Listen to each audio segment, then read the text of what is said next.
there, this is Lady Shel. Today I'm going to be doing a video on creating a character using the D&D5e rule set and Fantasy Grounds Unity. So the most important thing you need to remember is you're going to need some books. So in my library, I have loaded the core rules and then 4 additional modules created by Rob Toohey to help me with creating my character. The first one is the background and class equipment bundle. The second one is class feature effects coding. Third one is the race traits effects coding. And the final one is the spell effects coding. You do not need to use any of those. You need either the player's handbook or the SRD. However, if you use the SRD, it only has available one background. So unless you're happy making any type of character with the Acolyte background, the SRD is probably not the best way to make a character. You can make a character on someone else's table that has a bunch of books, and you can save it and use it in any campaign or one-shot that you like. But making it on your own table, you will need to have some books. We want to start with the order that you make your character. You want to use the abilities first, do the background second, do the race third, and the class fourth. So there are 3 ways to do your abilities. The first is the standard array. So these 6 numbers here, 15, 14, 13, 12, 10, and 8, would be plugged into the abilities on your sheet in any order that you like, but only these numbers. The second way that you can do your ability scores is to roll 4d6 and drop the lowest. The final way to do your abilities would be to use the point buy method, which gives you 27 points, and then you choose from the cost of each of these scores, and you have to add it up to 27, and any way that you want. But the way that I'm going to be using today, hopefully, is the 46 drop the lowest. We will see, because if I end up with really horrible low scores, I am going to just go with the standard array. So let's start with our roll. Now what I did was create a dice macro that will roll 46 and drop the lowest. So I'm going to hit this 6 times to get my abilities.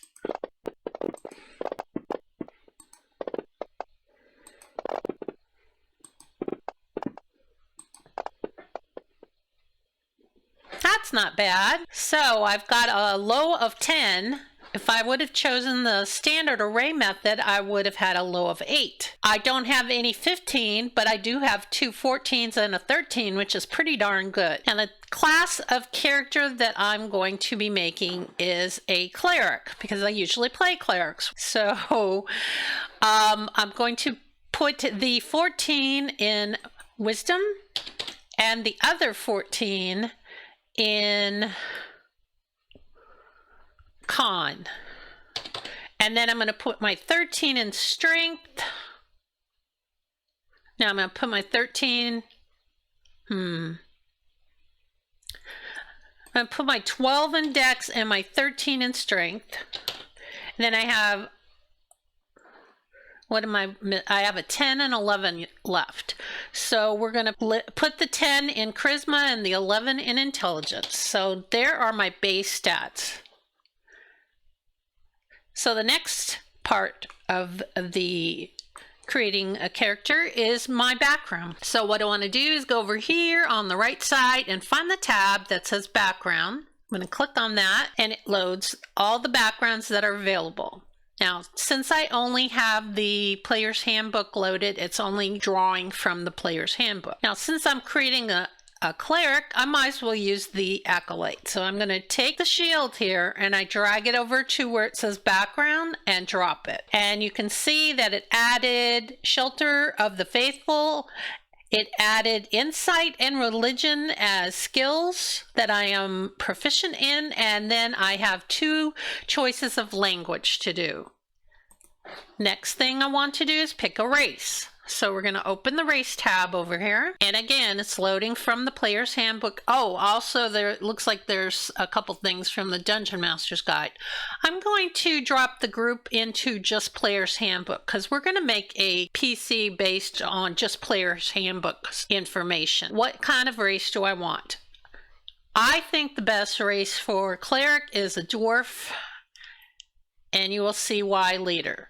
So I'm going to take this shield and drag it over to where it says race and then let go, and it drops into there, and it gives me an option of either Hill Dwarf or Mountain Dwarf.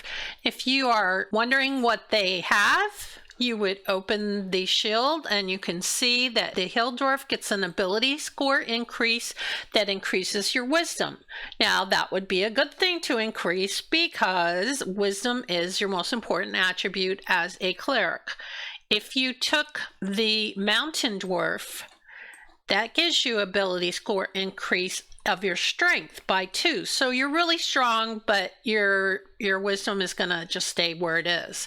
They both get this dwarven armor training, which gives you a proficiency with light and medium armor. So I'm going to take the Hill Dwarf because it's going to give me a little advantage in my wisdom. I'm going to click on the OK, and it will choose it. And what it did was it added, just for dwarf itself, you get a +2 to your constitution. And then it gives you common for a language and dwarvish as a language. It gives you a tool proficiency to choose from. Gives you dark vision. You are a medium size. And you get the dwarven toughness. And then your ability adjustment was +1 to your wisdom. And your ability score is increased. So now I have a character which is 13, 12, 16, 11, 15, 10. Now if I took standard array, my charisma would end up being 8, so I think I'm better off this way with my 46. The final thing that I want to do is pick my class. So I'm open the class tab over on the right. I'm going to filter it to the player's handbook only. I'm going to click the cleric, grab the shield, drag the shield over to class and level and drop it and close this, and you can see it's offering me to choose 2 more skills that I could be proficient in.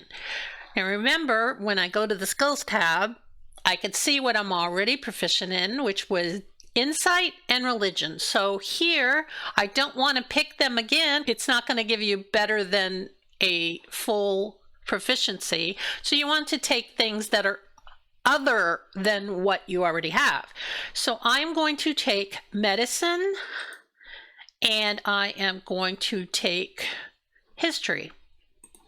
Then I'm going to click the arrow, and now I have to choose my domain. Now you could see on the abilities tab here, it shows you the things that you have with your character.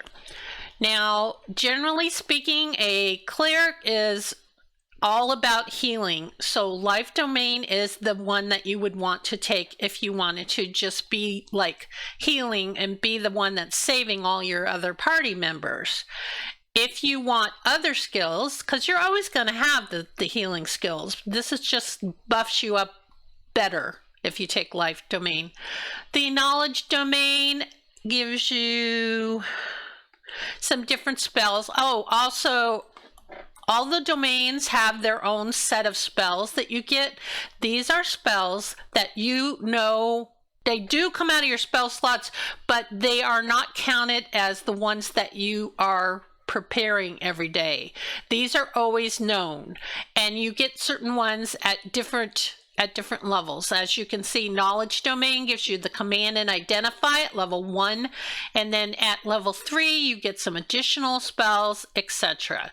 And back to the life domain, which as I said was the one that is more into healing, you're getting your bless and cure wounds at level 1 and your lesser restoration and spiritual weapon at level 3. So then there's the light domain, which has some different spells like burning hands, fairy fire, flaming spear, scorching ray, etc. And finally, when you get to 5th level, you get fireball. A cleric with fireball is a lot of fun to play. The nature domain is, of course, more nature related. The tempest domain is, I believe it's more elemental. Fog, cloud, thunder, wave, gust of wind, shatter. So if you're into that kind of thing, the Tempest domain would be the one you'd like. The Trickery domain gives you the Charm Person, the Mirror Image. It's all about tricking people. Of course, you're still healing, but you're getting these other things that would allow you to deceive people. Then there's the War domain, which is kind of cool too. You get Divine Favor, Shield of Faith, Magic Weapon, Spiritual Weapon, and that is that domain. These are all the domains from the Player's Handbook. I'm just going to start with Life domain because that's the basic healing cleric, and I'm going to click OK, and there we go. Now back to the front page. We have our level 1 cleric. Let's give her a name. Let's call her Lady Shel. And what I want to do is I want to level her up.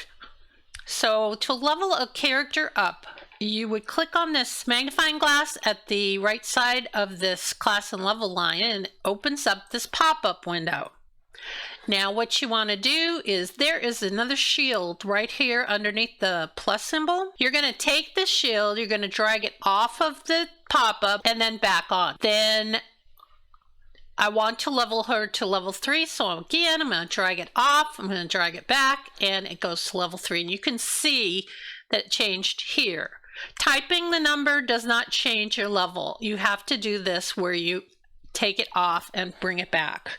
And what did I get? I got, okay, when I chose the Life domain, it says it added Disciple of Life and gave me spellcasting information. I got a bonus proficiency of life added, and I got 1 class of cleric added when I leveled it to 2. I got 8 hit points. I got an extra hit point because I have Dwarven Toughness. I have Channel Divinity Preserve Life as my Channel Divinity feature, and I have another class of level of class cleric that went to number 3, level 3. Average hit points, I got another 8 hit points and additional 1 for the Dwarven Toughness. So we are a level 3 cleric. We're done with this page for right now. What I want to do next is to go to the Abilities tab. Now this is how I do it. You don't have to do it this way if you don't want to, but I like to look through the features and see which features I'm going to need to do something with by the time I get to my Actions tab. The bonus proficiency life just tells me that I gained proficiency with heavy armor. That I do need to make a change. What I need to do is I need to make a note of this into my proficiency, because it says I'm only proficient with light and medium armor and shield. So I'm going to type a comma and I'm going to type heavy armor, so I get all simple weapons.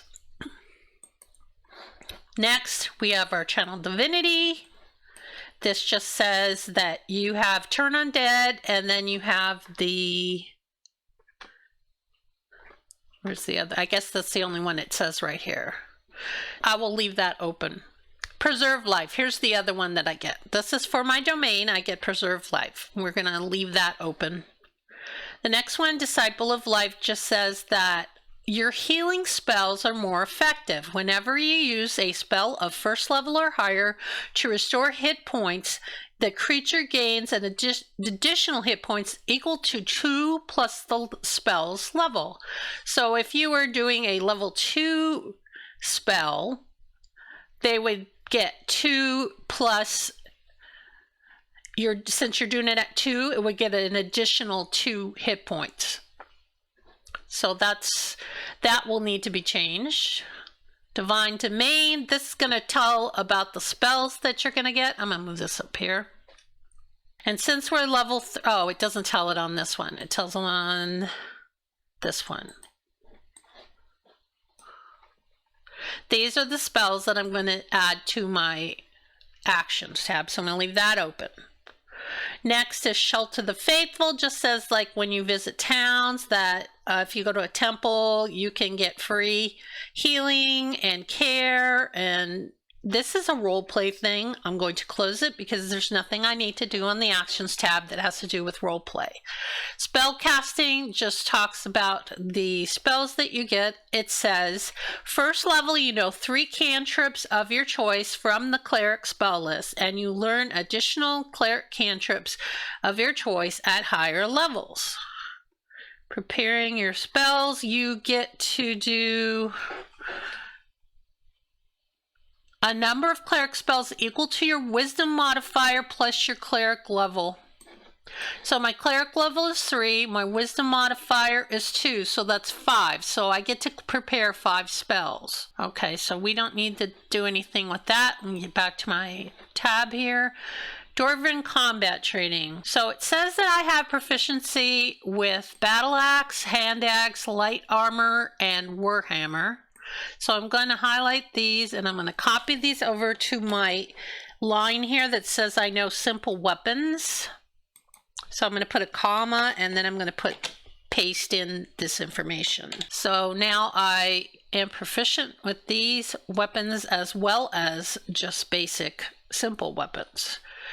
Next, I have the resilience. This is a racial trait for being a dwarf. You get advantage on saving throws against poison and resistance against poison damage. Dwarven toughness was the thing where you get an extra one hit point on your levels. Stone cunning is another racial trait. I'm going to open that up. It just allows you to, when you're making a history check, if it has to do with stonework, you could use your stone cunning ability to give you double your proficiency. Okay. Then tool proficiency allows me to choose an artisan tools of your choice, either smith's tools, burst supplies, or mason's tools. And this again will be something that I want to add to my proficiency area here. So I'm going to add an extra line. I'm going to say tool proficiency. And then let's choose smith's tools. Okay, so that just lets the DM know if they're looking at my sheet that I have proficiency in these tools. And I'm also going to make a change on my skills tab to show that. It says that I'm proficient in smith's tools, so I'm going to click on edit, click on the green plus, and here under name I'm going to type smith's tools. I'm going to click on the star so that it shows proficient, and Fantasy Grounds likes to alphabetize everything, so my smith's tools went way down here. Now I need to choose which stat I want to tie in with smith's tools. I would say strength would be, you know, smith's tools, you're pounding the anvil, so I'm going to say strength would be a good one to apply with it. Now, did I need to make another change to... No, there's no other things that I needed to add to my skills tab, so I'm going to close this again so that I don't accidentally click on something and change it. So you could see the red dash went away. So we're done with our abilities tab. Oh, we do need to make 2 additional languages. I'm going to put Elvish. And I'm going to put Goblin. Okay, and it's very important that the language that you choose is written exactly like it is in here. Otherwise, it will not apply. If you wrote Dwarven rather than Dwarvish, you would not get the language. It would not tie in. You have to have it written the same way and the capitalization also. So now I've got Common, Dwarvish, Elvish, and Goblin. It is Goblin, right? Yes, it's Goblin. Okay, so that page is done. And if you didn't want to look here, you could always find the languages up in the options menu. And you click on languages here. And this shows you all the languages that are currently in the game. So you just look down here to see which one you think you want to have be part of your character's background and type it in. Okay, so we're going to go on to the inventory, and this is where the one Rob 2e module comes into effect. Background is in parcels. So you can see I choose the background class equipment. What it did was he created parcels for each background and each class, what they get.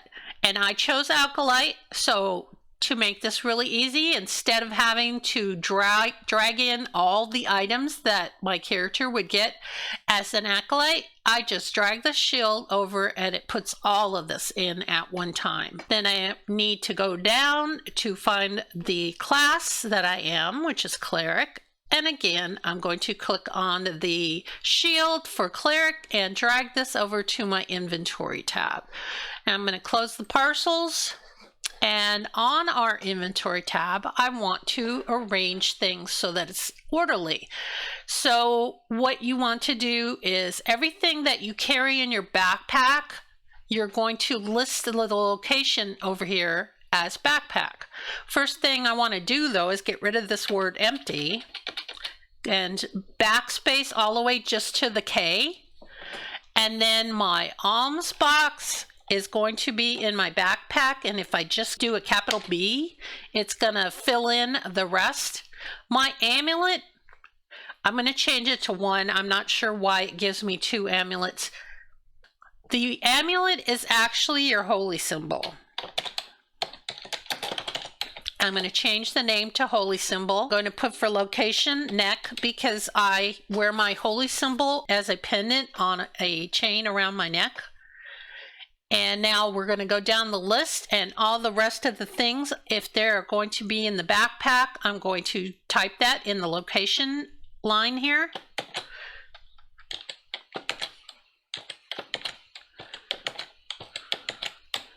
Now, crossbow bolts need a they need a case, and I do not have a case, so I'm going to need to go over into items. I am going to type in the search field case, and I'm going to grab a crossbow bolt case and drag the shield over to my inventory. Close this, and I'm going to put my crossbow bolts into my case. Okay, and then there's the crossbow itself. Back to the incense, goes in the backpack, and some more incense. My mace is my weapon, my holy symbol, my pouch, my prayer book, my rations, my shield, my tinderbox, and my water skin. Okay, what I do want to change is I would get with my DM and see if they would let me change out my mace for a Warhammer, since I am proficient in Warhammer, and Warhammer gives me better damage. So I will open up, we're going to say that my DM said that would be fine, and I'm going to click over here. I'm going to search for Warhammer. Let's open the edit. Let's delete the mace. And do you remember that I said I was proficient in heavy armor? That I'm going to do the same thing with the scale mail and upgrade it to chain mail. And again, this you want to confirm with your DM and see if they will allow you. They may not allow you, and you may end up with scale mail. So I'm going to assume that my DM said that was okay. So I get rid of that. First, I'm going to bring over my regular Warhammer from the Player's Handbook. And finally, the chainmail. Chainmail. Not from the DM's. Let's get it from the Player's Handbook. I want a chain mail. Here we go. Chain mail. Drag that over. And then get out of here, close this down, turn off the editing so I don't mistakenly change something I don't want to change. Make sure the chainmail is equipped, which it is. Make sure that the Warhammer is equipped, and that is also. And the shield is equipped, so we are all set. Everything is all neat and tidy here. You can see it indents everything that's in the backpack. The crossbow bolts are in the case, and the holy symbol is around my neck. We have 15 gold pieces, and we move on to the notes tab. Now, I'm not going to fill in all this gender, height, weight, blah, blah, blah, or alignment or deity, but we want to fill in our personality traits, ideals, bonds, and flaws. So where do you find those? It's in my background, which was Acolyte. So let's go open the Acolyte. And I'm going to save Cleric because I will need to maybe look at that again. We're going to open up Acolyte. We're going to go to the bottom of Acolyte. And here we have our personality traits. So let's go back to the Notes tab. Let's open the table. And what I'm going to do is I'm just going to roll and accept whatever it gives me. Unless it gives me an evil one. Yeah, that's fine. I'll take that. And to do that, you're going to take it and you're going to drag. I'm going to left click on the text in the chat. I'm going to drag it up to personality traits. It did not drop. And then next we want our ideal. Let's click to roll it. And this is lawful. I'm going to take that and drop it into the ideals. Do the same with bonds.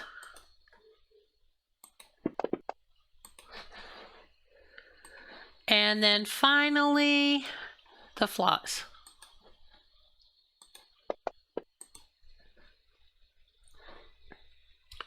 I'm inflexible in my thinking. Okay. So we're at the final tab, which is the actions tab. First thing you want to do is you notice that my ammo is set to 0. I have 20 crossbow bolts, so I'm going to type 20 in the ammo. And you can see it gives me these little dots or little circles. And when you use one, it would get clicked off. And so you can see how many arrows that you have. So we have a crossbow, we have an unarmed strike, and we have our warhammer. We have spell slots of 4 first and 2 second. And what we want to do next is we want to customize this page. So we're going to go down here where the star is. We're going to add some powers because there are several things that I want to add to the sheet.